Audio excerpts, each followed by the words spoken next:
ओम शांति। 27/5/1972 की अव्यक्त मुरली। हेडिंग है रावण से विमुख और बाप के सम्मुख रहो। प्राणेश्वर बाप दादा बोले, इस समय जो सभी बैठे हो, सभी की इस समय की स्टेज श्रेष्ठ स्टेज कहें व अव्यक्त स्थिति कहें।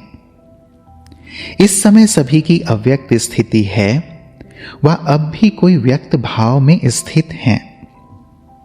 कोई भी व्यक्त स्थिति में स्थित होकर बैठेंगे तो अव्यक्त मिलन व अव्यक्त बोल को धारण नहीं कर सकेंगे। तो अव्यक्ति स्थिति में स्थित हो। जो नहीं है वो हाथ उठाएं। अगर इस समय अव्यक्त स्थिति में स्थित हो, व्यक्त भाव के भान से परे हो, तो क्यों परे हो? सभी की एक ही अव्यक्त स्थिति क्यों बनी? कैसे बनी? अव्यक्त बाप दादा के सामने होने कारण सभी की एक ही अव्यक्त स्थिति बन गई है। तो ऐसे ही अगर सदा अपने को बाप दादा के सम्मुख समझ करके चलो तो क्या स्थिति होगी? अव्यक्त होगी ना। तो बाप दादा के सदा सम्मुख रहने के बजाय बाप दादा को अपने से अलग व दूर क्यों समझकर चलते हो? जैसे एक सीता का मिसाल सुनाते व सुनते रहते हो कि सीता सदा किसके सम्मुख रहती थी? राम के सम्मुख, अर्थात स्थूल में सम्मुख नहीं, लेकिन बुद्धि से सदा बाप दादा के सम्मुख रहना है। बाप दादा के सम्मुख रहना अर्थात रावण माया से विमुख रहना है। जब माया के सम्मुख हो जाते हो तो बाप से बुद्धि विमुख हो जाती है। जो अति प्यारे ते प्यारा संबंध होता है उससे स्वतः ही सम्मुख ही बैठने, उठने, खाने, पीने, चलने अर्थात सदा साथ का अनुभव होता है। तो क्या बाप दादा के सदा सम्मुख नहीं रह सकते हो? अगर सदा सम्मुख रहेंगे तो सदा अव्यक्त स्थिति रहेगी। तो दूर क्यों जाते हो? क्या यह भी बचपन का खेल करते हो? कई ऐसे बच्चे होते हैं जो जितना ही माँ बाप पास में बुलाते हैं उतना ही नटखट होने कारण दूर भागते हैं। तो क्या यह अच्छा लगता है? सदा अपने को सम्मुख समझने से अपने को सदा ऑलमाइटी अथॉरिटी महसूस करेंगे। ऑलमाइटी अथॉरिटी के आगे और कोई भी अथॉरिटी वार नहीं कर सकती है। वह ऑलमाइटी अथॉरिटी कब भी हार नहीं खा सकते हैं। आज अल्पकाल की अथॉरिटी वाले भी कितने शक्तिशाली रहते हैं, तो ऑलमाइटी अथॉरिटी वाले तो सर्वशक्तिवान है ना। सर्व शक्तियों के आगे अल्पकाल की शक्ति वाले भी सिर झुकाने वाले हैं। वार नहीं करेंगे लेकिन सिर झुकाएंगे। वार के बजाय बार बार नमस्कार करेंगे। तो ऐसे अपने को ऑलमाइटी अथॉरिटी समझ करके फिर हर कदम उठाते हो। अपने को ऑलमाइटी अथॉरिटी समझना अर्थात ऑलमाइटी बाप को सदा साथ रखना है। जैसे देखो आजकल के भक्ति मार्ग के लोगों को कौन सी अथॉरिटी है? शास्त्रों की। उन्हों की बुद्धि में सदा शास्त्र ही रहेंगे ना। कोई भी काम करेंगे तो सामने शास्त्र ही लाएंगे। कहेंगे यह जो कर्म कर रहे हैं वह शास्त्र प्रमाण है। तो जैसे शास्त्रों की अथॉरिटी वालों को सदा बुद्धि में शास्त्रों का आधार रहता है, अर्थात शास्त्र ही बुद्धि में रहते हैं। उनके सम्मुख शास्त्र हैं। आप लोगों के सामने क्या है? ऑलमाइटी बाप। तो जैसे वह कोई भी कार्य करते हैं तो शास्त्रों का आधार होने कारण अथॉरिटी से वही कर्म सत्य मानकर करते हैं। कितना भी आप मिटाने की कोशिश करो लेकिन अपने आधार को छोड़ते नहीं हैं। कोई भी बात में बार बार कहेंगे कि शास्त्रों की अथॉरिटी से हम बोलते हैं। शास्त्र कब झूठे हो ना सकें। जो शास्त्रों में है वही सत्य है। इतना अटल निश्चय रहता है। ऐसे ही जो ऑलमाइटी बाप की अथॉरिटी है उसकी अथॉरिटी से सर्व कार्य हम करने वाले हैं। यह इतना अटल निश्चय हो जो कोई टाल ना सके। ऐसा अटल निश्चय है। सदैव अपनी अथॉरिटी भी याद रहे कि दूसरे की अथॉरिटी को देखते हुए अपनी अथॉरिटी भूल जाती है। सभी से श्रेष्ठ अथॉरिटी के आधार पर चलने वाले हो ना। अगर सदैव यह अथॉरिटी याद रखो तो पुरुषार्थ में कभी मुश्किल मार्ग का अनुभव नहीं करेंगे।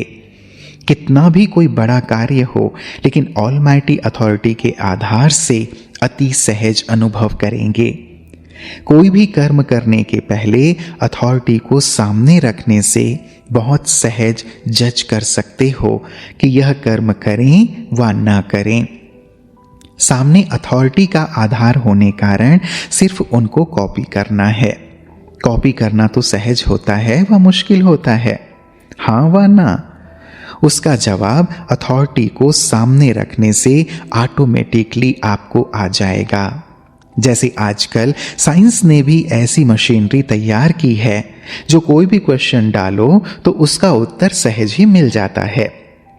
मशीनरी द्वारा प्रश्न का उत्तर निकल जाता है तो दिमाग चलाने से छूट जाते हैं। तो ऐसे ही ऑलमाइटी अथॉरिटी को सामने रखने से जो भी प्रश्न करेंगे उनका उत्तर प्रैक्टिकल में आपको सहज ही मिल जाएगा। सहज मार्ग अनुभव होगा। ऐसे सहज और श्रेष्ठ आधार मिलते हुए भी अगर कोई उस आधार का लाभ नहीं उठाते तो उसको क्या कहेंगे? अपनी कमजोरी। तो कमजोर आत्मा बनने के बजाय शक्तिशाली आत्मा बनो और बनाओ। अपने को ऑलमाइटी अथॉरिटी समझने से 3 मुख्य बातें ऑटोमेटिकली अपने में धारण हो जाएंगे। वह 3 बातें कौन सी? बुद्धि की ड्रिल करने से सुना हुआ ज्ञान दोहराते हो, यह भी अच्छा है, इससे भी शक्ति बढ़ती है।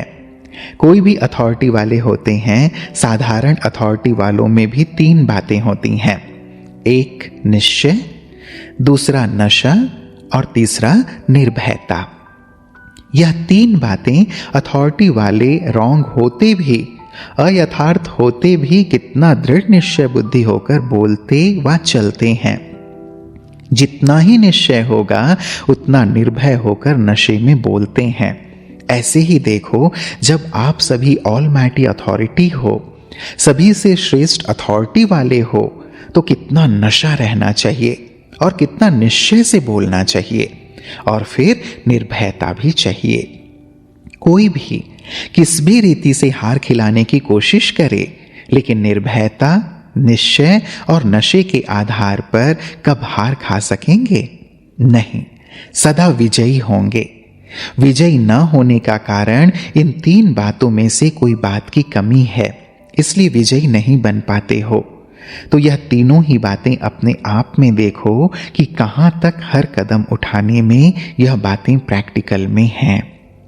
एक होता है टोटल नॉलेज में, बाप में निश्चय, लेकिन कोई भी कर्म करते, बोलते यह तीनों ही क्वालिफिकेशन रहें, वह प्रैक्टिकल की बात दूसरी होती है। और जब यह तीनों बातें हर कर्म, हर बोल में आ जाएंगी, तभी आपके हर बोल और हर कर्म ऑलमाइटी अथॉरिटी को प्रत्यक्ष करेंगे। अभी तो साधारण समझते हैं, इन्हों की अथॉरिटी स्वयं ऑलमाइटी बाप है, यह नहीं अनुभव करते हैं।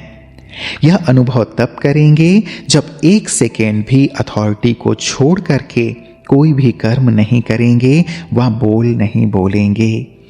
अथॉरिटी को भूलने से साधारण कर्म हो जाता है, तो अन्य लोगों को भी साधारण, जैसे अन्य लोग थोड़ा बहुत कर रहे हैं वैसे ही अनुभव होता है। जो आते भी हैं तो रिजल्ट में क्या कहते हैं? आप लोगों की विशेषता को वर्णन करते हुए साथ में विशेषता के साथ साधारणता भी जरूर वर्णन करते रहते हैं। और संस्थाओं में भी ऐसे हैं, जैसे वह कर रहे हैं वैसे यह भी कर रहे हैं, तो साधारणता हुई ना। 1-2 बात विशेष लगती है, लेकिन हर कर्म, हर बोल विशेष लगे, जो और कोई से तुलना न कर सकें, वह स्टेज तो नहीं आई है ना। ऑलमाइटी की कोई भी एक्टिविटी साधारण कैसे हो सकती? परमात्मा की अथॉरिटी और आत्माओं की अथॉरिटी में तो रात दिन का फर्क होना चाहिए। ऐसा अपने आप में अर्थात अपने बोल और कर्म में अन्य आत्माओं से रात दिन का अंतर महसूस करते हो? रात दिन का अंतर इतना होता है जो कोई को समझाने की आवश्यकता नहीं होती कि यह अंतर है। ऑटोमेटिकली समझ जाएंगे यह रात यह दिन है।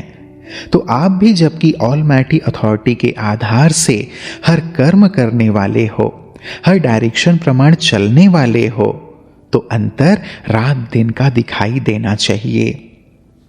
ऐसे अंतर हो जो आने से ही समझ लें कि कोई साधारण स्थान नहीं, इन्हों की नॉलेज साधारण नहीं। ऐसा जब प्रभाव पड़े तब समझो अपनी अथॉरिटी को प्रत्यक्ष कर रहे हैं। जैसे शास्त्रवादियों के बोल दिखाई देते हैं कि इन्हों को शास्त्रों की अथॉरिटी है, वैसे आपके हर बोल से अथॉरिटी प्रसिद्ध होनी चाहिए। फाइनल स्टेज तो यही है ना, बोल से, चेहरे से, चलन से, सभी से अथॉरिटी का मालूम पड़ना चाहिए। आजकल के ज़माने में अगर छोटी मोटी अथॉरिटी वाले ऑफिसर्स अपने कर्तव्य में जब होते हैं तो कितना अथॉरिटी का कर्म दिखाई देता है। नशा रहता है ना, उसी नशे से हर कर्म करते हैं। वे हद के शास्त्रों की अथॉरिटी हैं। यह है अलौकिक अविनाशी अथॉरिटी। ऐसे अथॉरिटी बाप को सम्मुख रख अथॉरिटी से चलने वाली आत्माओं को नमस्ते। हम सभी बच्चों का भी मीठे मीठे प्यारे प्यारे बाप दादा को नमस्ते नमस्ते नमस्ते। ओम शांति।